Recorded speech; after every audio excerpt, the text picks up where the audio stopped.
கரெக்டா நவம்பர் 10ஆம் தேதியிலிருந்து டிசம்பர் 31ஆம் தேதி வரை சுமார் 50 நாட்கள் விழிப்புணர்வு பிரச்சாரம் செய்யுங்க.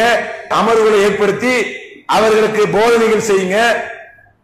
நோட்டீஸ், தெருமுனை கூட்டம், பொதுக்கூட்டம், இது மாதிரியான விஷயங்கள்ல அவர்களுக்கு விழிப்புணர்வு பிரச்சாரம் ஏற்படுத்தி நம்முடைய நன்மையான மக்கள், நம்முடைய இரத்த உறவுகள் நாளைக்கு சொர்க்கத்துக்கு நாம் செல்லும் போது இன்ஷா அல்லாஹ் செல்லக்கூடிய நேரத்திலே அந்த சந்ததிகளும் நாம் வர வேண்டும்.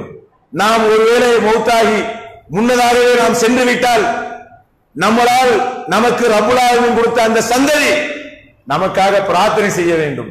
இறைவா, எனக்கு இந்த அழகிய தந்தை, இந்த நல்ல தந்தை, நல்ல பெற்றோரை நீ கொடுத்தாயா அல்லாஹ், அவர்களுடைய பாவங்களை மன்னிச்சு அருளியா அல்லாஹ் என்று கேட்கக்கூடிய நன்மக்கள், நல்ல பிள்ளைகளை நாம் உருவாக்க வேண்டும்.